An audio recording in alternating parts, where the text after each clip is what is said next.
আদালতের রায় চাকরি গিয়েছে, যোগ্যরাও রেহাই পাননি। এই পরিস্থিতিতে এবার গণ আত্মহত্যার হুঁশিয়ারি চাকরিহারাদের। চোখের জল ফেলে বলছেন, চাকরি না থাকলে আত্মহত্যা করা ছাড়া উপায় থাকবে না।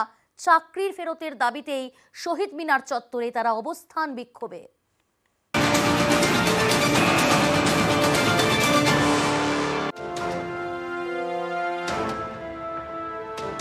কিভাবে সংসার চালাবো? ফিজিক্যাল হ্যান্ডিক্যাপ পারসন, আমার লোন আছে ব্যাংকে।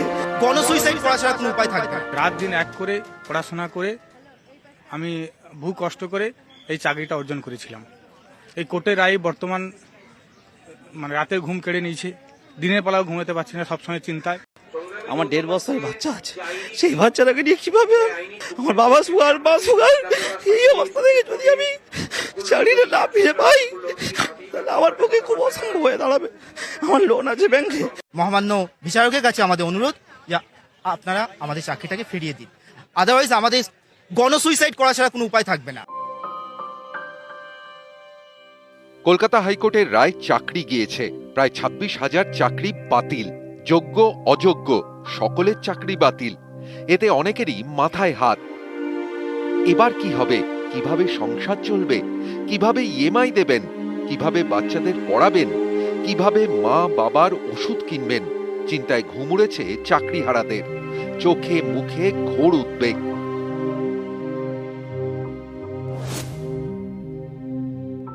মহামান্য বিচারকের কাছে আমাদের অনুরোধ যে আপনারা আমাদের চাকরিটাকে ফিরিয়ে দিন, আদারওয়াইজ আমাদের গণসুইসাইড করা ছাড়া কোনো উপায় থাকবে না। আজ 14 বছর চাকরি হয়ে গেল, এখন সরকার বলছে যে তুমি বেকার, তোমার কাছে কোনো চাকরি নেই। আমরা কোথায় যাব, কি করবো? আমরা শুধু এখানে এসেছি যে আমাদের চাকরিটা ফিরিয়ে দেওয়া হোক, কারণ চাকরি ছাড়া আমাদের পক্ষে বেঁচে থাকা সম্ভব না। আমাদের পক্ষে বেঁচে থাকা সম্ভব না। গণসুইসাইড করা ছাড়া কোনো উপায় থাকবে না। সোমবার কলকাতা হাইকোর্টের রায়, এক ঝটকায় প্রায় 26,000 চাকরি বাতিল। এর প্রতিবাদে মঙ্গলবার পথে নামেন চাকরিহারা প্রার্থীরা। শহীদ মিনার চত্বরে অবস্থান বিক্ষোভ। বিভিন্ন জেলা থেকে চাকরিহারারা এসে জড়ো হয়েছেন শহীদ মিনার চত্বরে। তাদের সকলেরই এক যন্ত্রণা, এক দাবি, তাই এক সুরে তারা সরব। আমি একজন 80% ফিজিক্যাল হ্যান্ডিক্যাপ পারসন। রাত দিন এক করে পড়াশোনা করে আমি বহু কষ্ট করে এই চাকরিটা অর্জন করেছিলাম। এই কোর্টের রায় বর্তমান রাতের ঘুম কেড়ে নিয়েছে। দিনের বেলাও ঘুমাতে পারছি না, সবসময় চিন্তায়। আমরা স্বচ্ছতার সঙ্গে রাত দিন এক করে পড়াশোনা করে চাকরি পেয়ে একজন ফ্রেশ ক্যান্ডিডেট শিক্ষক হয়ে আজকে রাস্তায় আমাদের হন্য হয়ে ঘুরতে হচ্ছে, এবং চাকরিটা আমাদের থাকবে কিনা সেটাও নিয়ে আমাদের ভাবতে হচ্ছে। অনেক লড়াই করে, অনেক কষ্ট করে পড়াশোনা করে আজ এই জায়গায় পৌঁছেছি। নিজের কাছে খারাপ লাগে, নিজে তো জানি যে আমি স্বচ্ছ, কিন্তু অন্য মানুষরা তাদের দৃষ্টিভঙ্গি হয়তো অন্য কথা বলছে, আমাদেরকে বাঁকা চোখে দেখছে, নিজেকে তখন ছোট মনে হয়। এই সব চাকরিহারাদের একটাই প্রশ্ন, তাদের দোষ কোথায়? কেন যোগ্য হয়েও তাদের চাকরি গেল? কিভাবে সংসার চালাবো? আমার বাবা সুগার, মা সুগার। নিউজ 18 বাংলা।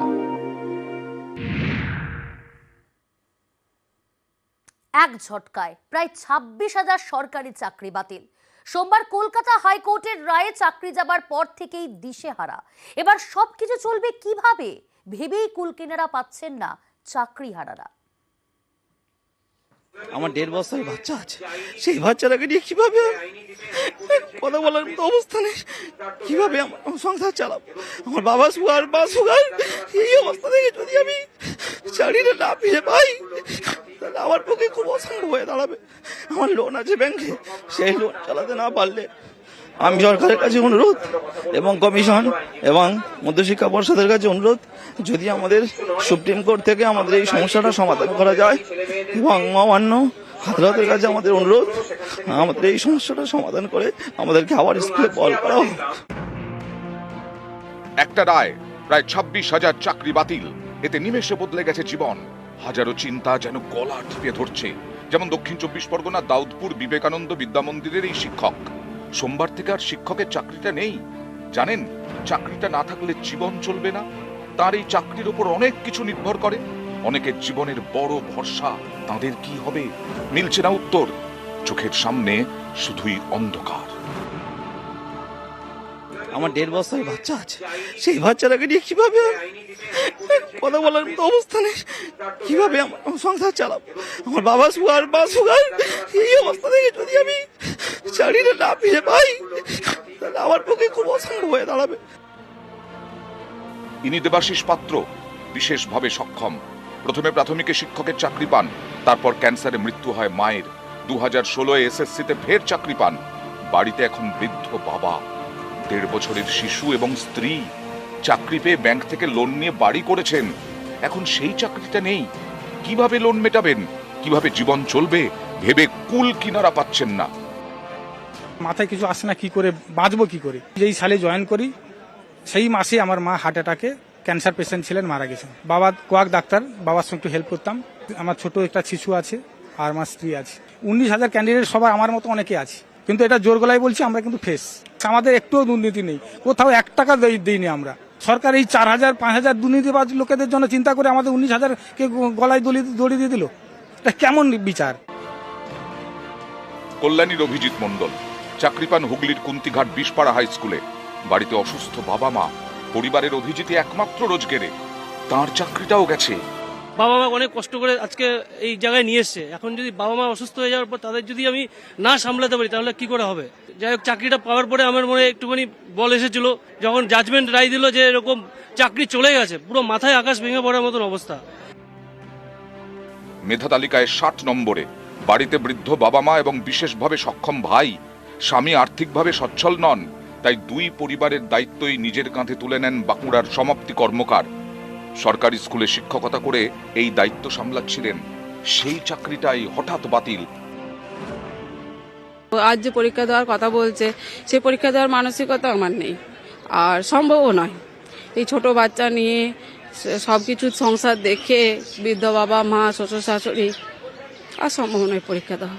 সরকারের কাছ থেকে সেটাই তো চাইছি, যাতে সুবিচার পায় আর কি। ইনি রাজকুমার নন্দ, বারুইপুরের বাসিন্দা। 2004 থেকে শিক্ষকের চাকরি। শিক্ষাগত যোগ্যতা বাড়িয়ে 3টি আলাদা স্কুলে পড়িয়েছেন। 2016 পরীক্ষায় পাশ করে পড়াচ্ছিলেন ধামুয়া মহেশপুর স্কুলে। সোমবার আদালতের রায়ে এই শিক্ষকেরও চাকরি গেছে। শুধু আর্থিক দিকে ক্ষতিগ্রস্ত নয়, আমাদের সন্তান আছে, আমার বৃদ্ধ বাবা মা আছে, তাদের ওষুধের কেনার ব্যবস্থা আছে। আমি বাড়ি করেছি লোন নিয়ে, তার টাকাও কে মেটাবো জানি না। পথ বসার মতো অবস্থা, তাদের মুখে যে কি তুলে দেবো সেটাই আমরা বুঝতে পারছি না। আমরা যে চাকরি হারালাম। রাজকুমারের বাড়িতে ভাড়া থাকেন সৌরভ আচার্য, বাড়ি মেদিনীপুরে। 2016 পরীক্ষা দিয়ে তিনিও চাকরি পেয়েছিলেন, এখন তিনিও চাকরি হারা। আমার বাড়ি তো এখানে নয়, আমার বাড়ি মেদিনীপুরে। আমি চাকরি সূত্রে এখানে আছি আপাতত, কিন্তু সেখানেও সবার বাড়ির লোকের একই অবস্থা, একই টেনশন সবার মধ্যেই। বাবা মা, বাড়ির আরও যে ফ্যামিলি আছেন তাদের সবার টেনশন তো আছেই। নিউজ 18 বাংলা।